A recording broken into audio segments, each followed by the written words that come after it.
We're going to start with the coach closed up. We always like to look at them this way because you can't always put out your slides if you're camping someplace.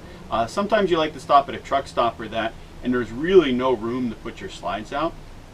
So just taking a look, this floor plan is actually very accessible with the slides in. You can walk all the way back, access to the couch, the dinette.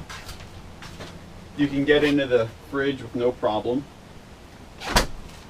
And AC, all the vents are right in the middle there, so you're good.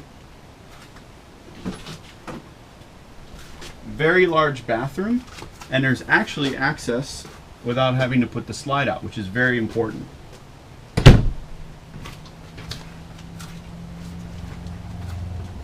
The number one thing for us is to make sure that you can actually sleep with the slide in.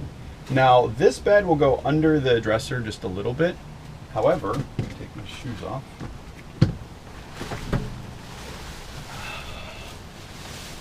If I lay down, I don't have a problem. And I'm 5'11", so I think if you were a bit taller, this would be an issue, but otherwise, king size bed, and I've got room and I can still see my TV. The only thing that would be an issue are the drawers that are on this slide. They butt up against the bed when everything is closed. So whatever you need in there, you'd have to take out before you closed up your slides. Otherwise, you pretty much have access to everything else.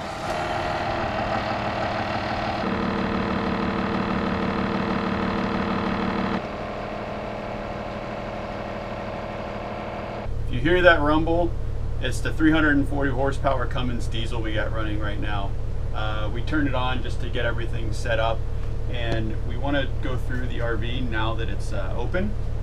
So the first thing is, I feel like you could have a party in here. Just dance around. This slide really pushed out. There is a ton of room in there now. And same thing with the bedroom. You look all the way down, it's like a giant hallway. But let's start in the front. My favorite feature is the driver's compartment. The reason why I like this so much is it's like driving a truck or a car. It's much more set up to be driven than like our motorhome that, you know, kind of doubles as part of your living room where the seats flip around and that. That doesn't happen here, but I'm okay with that because I've got a very nice comfortable seat. The steering wheel is much more like our Jeep where it's coming at you rather than sitting like this. Nice gauges. All our controls are very handy. It's comfortable. We don't have one of these in our coach. The one thing with NEC is that you have this cab over. This flips over and converts into what looks like a queen size bed. There is a ladder that hooks in here, you can crawl up. But this is also where the TV is. It's on a switch. Comes out so you can see it from wherever you are in the coach. A lot of the Class A's we've seen, especially ours, has a TV up front and you can't tilt it. So if we're sitting on the couch, we have to turn on the couch to look at it. It's not really convenient for watching TV, so most of the time we lay in bed and watch TV. Now here's the control panel. There is the systems monitor, your slide out, awning. You can turn on the awning light, the power step, equalizer system auto level. It's the same one we have in our coach and we like it quite a bit. Here is a diesel Cummins owned generator, and then an 1800 watt inverter. This is your control panel for that, and it's pure sine. Now again, this is one of the most spacious living rooms I've seen. Oh, there goes the AC. We just kicked on the generator. It's hot out today. One cool feature is there's like LED lighting that goes all the way around. I like that. This will pull out, so now you have a big counter space, a place to put odds and ends, double sink. There is a window here from your cookie, nice light, very cool induction cooktop. This is a combo microwave convection oven. Lots of storage up here. Two-sided Nord-Cold refrigerator. Ice maker. The dinette I'm not a big fan of. It's hitting me way too low in the back. It's certainly nicer than the one we currently have, but I think if we were going to do another coach, we'd opt for like a table and chairs option. We're not big fans of the dinette now that we've had one. It does have the ability to convert into a bed. So there is a neat feature I just found. Pop this cushion out, lift, and it converts into storage. And it's on hinges, so it's not going to fall down on you. Just put that back. One of Kate's favorite features in our coach are the windows along this line. But this one actually has windows on both sides, nice MCD shades, and you can really see out both sides. So if you're sitting here, you can look out.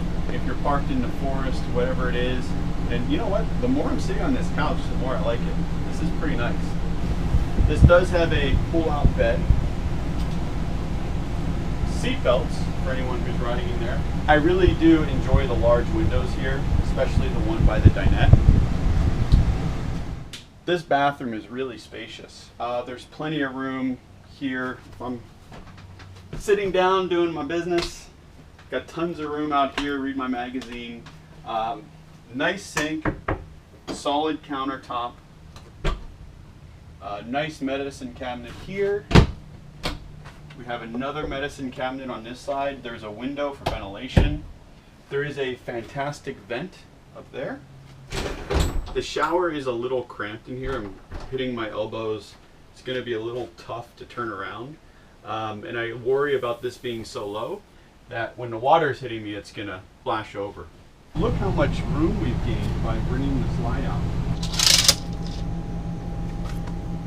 So this bunk bed is actually pretty comfortable. When I'm laying down, I feel like I'm on one of those passenger trains. We've seen a few people ask us, like, what would you do with this space if you got a bunk bed model? What we'd probably do is tear all the beds out and convert this into like a small office. Back to the bedroom. Again, king size bed, king size storage, and they even put flooring under the bed. That's kind of, it's a nice touch. That's one of those little things you don't notice until you really look into it. There's a little hinge here where I can hold the bed up. Big window in the back. It is the emergency exit. It does look like you can open it, so that's good, but I don't see a screen here. Not sure if these come with screens, but you know, if you're going to be out someplace and you got bugs flying around, you don't want your window open. I think that's the big negative I see with this area, is there aren't any windows besides this one with screens that they're going to let air in. So you're going to want to put the fan in, draw that air out, unless you're running your AC. Nice dresser drawers here. Big closet. Mirrors. I like. Another place to put clothes. Somewhat small TV. Again, this would be something I'd want to get a bigger TV. And it sounds strange because when we were looking at these, we're like, oh, they have too many TVs. But when we're in the bedroom relaxing, it's nice to put the TV on. And this is where I want a bigger TV. So this has dual AC control. Here's the control for the bedroom. Currently it's not really running. We've got the front unit on, but it's still cooling the coach. So unless it's really hot, I don't even know if you'd need both of them. There is a ton of storage up here. These cabinets go all the way through, so there is a lot of room in here. Wow. I could fit in there. You could. Nice cabinets, solid wood. If you have kids, which especially on a bunk model, it's important to have a door. This door is pretty solid and it'll keep some of the noise out. There's also a second door here that if you're using the restroom and want more privacy, you can close this and kind of keep the kids up front watching TV, whatever else, while you're back here. One thing a lot of people don't consider when buying a new coach is access to outlets. If you're going to have computers, coffee maker, everything else, are there places to plug in? We've seen a lot where outlets aren't accessible or there aren't enough of them and it kind of becomes a pain. So there's an outlet back here. There's one under the dinette if you're working. The kitchen outlet is up here. My only issue is not all kitchen appliances have that long of a cord. So if you're using a mixer or something and you want to be out here, you've got to plug it in all the way up here. There's a single outlet in the bedroom. We don't see any others. If you're the type of person who likes to charge their phone in the bedroom next to your bed, this could be a bit problematic because there's nowhere to put a phone or anything along this bedside. And if you're on that side, you're kind of SOL. So definitely consider outlet placements. This doesn't have nearly the number of outlets we would be looking for, and I think we'd be kind of stretched to be plugging in all of our devices. Now I remember why we didn't get a Jayco. This coach is $239,000. It's a little above our price range, but it's a really nice coach, and maybe one day we can upgrade to it. Wow, this bay is huge. I wish we had a bay this big. This thing has a ton of room. There is endless storage on this. I don't even know if we could, I mean, if we moved into this, only half the bays would be full. These doors are really nice. I like the side swinging doors. The ones that flip up, you have to crawl underneath. And yes, some of them do lift up higher, but it's still a pain in the butt. And these are much easier to get into if you have a slide out. Something else to consider. And they close really nicely. There is a 10,000 pound tow hitch, rear ladder, not all RVs come with them, and then a backup camera at the top. There is an 8,000 watt diesel Onage generator. Very nice wet bay. There's even a place to put your paper towels. Coming over here, there is an electric power cord reel. That is awesome. Usually ours just gets coiled up and thrown in the back bay, but I love it. There's also a 120 volt outlet out here. More storage, like you needed more on this thing. And then 4 house batteries. 4 is decent. We might opt for more, but it seems like this space is going to be much more conducive to more batteries. When you're shopping for an RV, always check the carrying capacity. It's typically on the inside near the driver. Here, it's right on the door. The carrying capacity for this coach is 6,393 pounds. That does not include water, so take all of that in consideration because that's the most amount of stuff that you can pack on that. One other big selling point for me on a front engine diesel like this is you have access to everything. You don't have to go crawling under a coach. You know, everything is right here, but it also makes service a lot easier and a lot cheaper. You can go to regular truck stops and have them change the oil on this rather than having to go to a specialized RV dealer. So yes, there is a larger price tag on something like this, but you are getting a diesel on a truck chassis. There is a lot more room in there, tons of storage.